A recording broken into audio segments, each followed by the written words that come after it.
Hello student, my self L के सत्संगी और मैं आप सभी लोगों का स्वागत करता हूं अपने इस प्यारे चैनल हाय सर पर एक प्यारी सी हाय के साथ। तो आज का टॉपिक क्या है हमारा भाई? आज का टॉपिक है इलेक्ट्रोनेगेटिविटी। हिंदी में बोलते वैसे इसे वैद्युत ऋणात्मकता। तो आखिर इलेक्ट्रोनेगेटिविटी होती क्या है? जैसे ये कोई एक एटम है और ये इसका न्यूक्लियस है, ये इसकी ऑर्बिट है यानी सेल है, ये सबसे बाहर वाली orbit, outermost orbit, outermost shell बात की है, और ये एक इलेक्ट्रॉन है। अब ये एटम इस इलेक्ट्रॉन को अपनी बाहर वाली ऑर्बिट में, आउटर मोस्ट ऑर्बिट में अट्रैक्ट करना चाह रहा है भाई, खींचना चाह रहा है।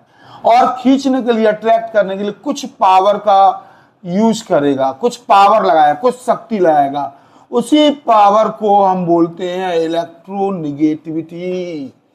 तो क्या है इलेक्ट्रोनेगेटिविटी? एक पावर है, एक शक्ति है, एक एनर्जी है। कौन सी? जो किसी एक इलेक्ट्रॉन को एटम के द्वारा उसके आउटर मोस्ट ऑर्बिट में खींचने में लगाई जाती है। यही डेफिनेशन है।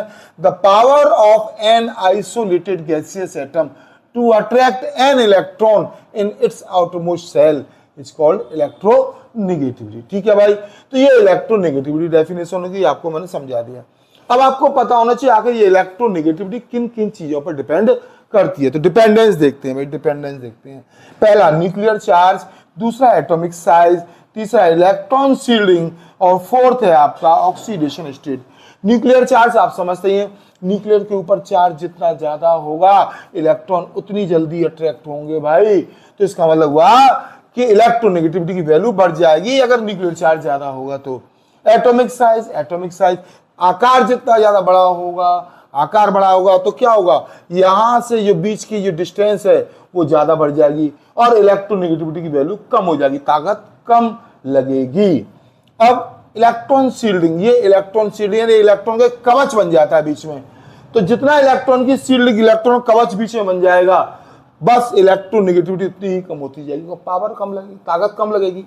लास्ट है ऑक्सीडेशन स्टेट। हम जानते हैं पीरियोडिक टेबल में लेफ्ट से राइट जाने पर ऑक्सीडेशन नंबर बढ़ता है, और लेकिन इलेक्ट्रोनेगेटिविटी हमारी वो भी बढ़ती जाती है। तो इसका मतलब ये हुआ कि ऑक्सीडेशन नंबर बढ़ने पर इलेक्ट्रोनेगेटिविटी भी बढ़ती जाती है। फिर इसके वेरिएशन को समझ लेते हैं। वेरिएशन यानी कि आखिर हमारी इलेक्ट्रोनेगेटिविटी कहाँ बढ़ती है और कहाँ घटती है। तो याद रखो, पीरियड में लेफ्ट से राइट जाने पर ये हमारी इलेक्ट्रोनेगेटिविटी इंक्रीज होती है, और ग्रुप में टॉप टू बॉटम आने पर डिक्रीज होती है। सिंपल सी बात, ठीक है। टॉपिक क्या है हमारा? टॉपिक है आयनाइजेशन एंथैल्पी, यानी कि आयनाइजेशन एनर्जी। ठीक है भाई, तो आयनाइजेशन एंथैल्पी या आयनाइजेशन एनर्जी को समझते हैं। तो सबसे पहले डेफिनेशन, ये आपका एक एटम है और इस एटम की आउटर मोस्ट सेल में एक इलेक्ट्रॉन है। अब ये एटम अपने इस इलेक्ट्रॉन को बाहर निकालना चाह रहा है, रिमूव करना चाह रहा है, बाहर निकालना चाह रहा है। बाहर निकालने के लिए जितनी एनर्जी रिक्वायर होगी उसी एनर्जी को बोलेंगे भैया हम क्या? Ionization enthalpy. तो यही definition, the minimum energy required to remove one electron from isolated gaseous atom is called ionization energy. तो किसी एक आइसोलेटेड गैसीय एटम से एक इलेक्ट्रॉन को कंप्लीटली बाहर निकालने के लिए जितनी मिनिमम एनर्जी रिक्वायर होती है वो हमारी आयोनाइजेशन एंथैल्पी होती है। अब ये आयोनाइजेशन एंथैल्पी किस किस चीज पे डिपेंड करती है? डिपेंडेंस न्यूक्लियर चार्ज पर और साइज ऑफ एटम पर। वेरिएशन, वेरिएशन में आ जाइए, वही आपका सेम वेरिएशन आएगा। पीरियड में लेफ्ट से राइट जाने पर इंक्रीज होती है, ग्रुप में टॉप टू बॉटम आने पर डिक्रीज होती है। रीजन क्या है? पीरियड में लेफ्ट टू राइट जाने पर जो हमारा एटम का साइज है वो घटता जाता है, तो due to decrease in atomic size, और ग्रुप में ऊपर से नीचे आने पर यानी टॉप टू बॉटम आने पर एटॉमिक साइज हमारा बढ़ता जाता है due to increase in atomic size. इस तरह से ये वेरिएशन भी कंप्लीट होता है। अब इसके अंदर दो क्वेश्चन बहुत ज्यादा मोस्ट है जो ज्यादातर आते हैं, अब वो क्वेश्चनों को लेते हैं हम। तो अब आपका ये सेकंड लास्ट टॉपिक है आयोनाइजेशन एंथैल्पी, यानी आयोनाइजेशन एनर्जी का जो क्वेश्चन है, दो मोस्ट क्वेश्चन वो बताए जा रहे हैं। तो अब हम आपको आयोनाइजेशन एंथैल्पी के सबसे मोस्ट क्वेश्चनों को बता रहे हैं। पहला question, why is ionization enthalpy of beryllium greater than boron? दूसरा question, why is ionization enthalpy of nitrogen greater than oxygen? क्यों?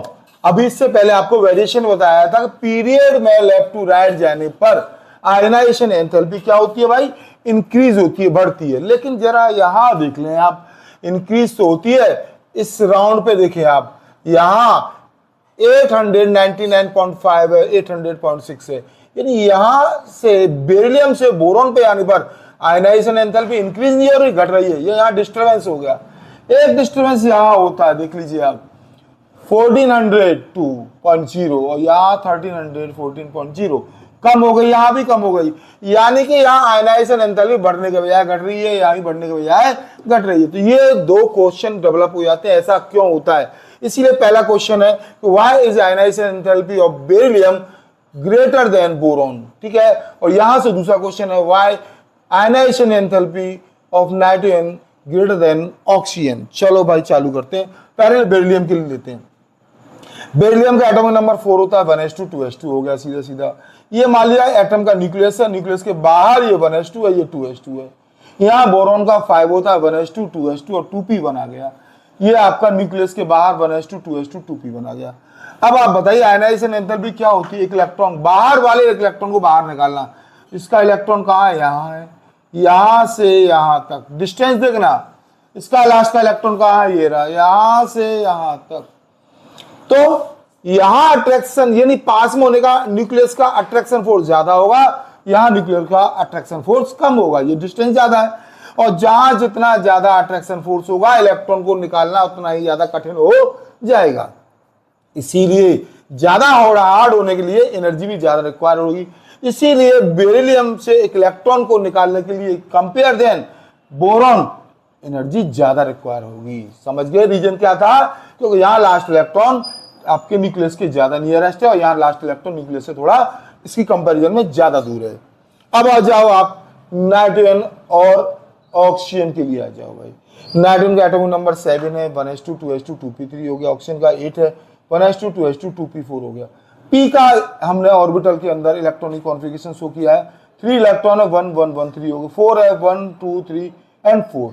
यहां देखिए आप, यहां 3 इलेक्ट्रॉन है, ये हाफ फील्ड है। कैसी है ये, हाफ फील्ड पी ऑर्बिटल है। और आप लोगों को मालूम है हाफ फील्ड पी कोई भी हो, चाहे पी हो या डी हो, हमेशा मोर स्टेबल होती है। तो ऑक्सीजन की कंपैरिजन में नाइट्रोजन की पी ऑर्बिटल ज्यादा मोर स्टेबल है, क्योंकि यहां फील्ड है। तो इसीलिए ऑक्सीजन की जो ऑर्बिटल है मोर स्टेबल होने के कारण इलेक्ट्रॉन को यहां से ज्यादा बाहर निकालने के लिए ज्यादा एनर्जी की रिक्वायरमेंट होगी। बस यही रीजन है कि नाइट्रोजन की आयनाइजेशन एंथैल्पी हमेशा ऑक्सीजन से ज्यादा होती है ड्यू टू मोर स्टेबल, यानी कि मोर स्टेबल होने के कारण यहां से इलेक्ट्रॉन को निकालना ज्यादा कठिन हो जाता है। बड़ी सिंपल तरीका है।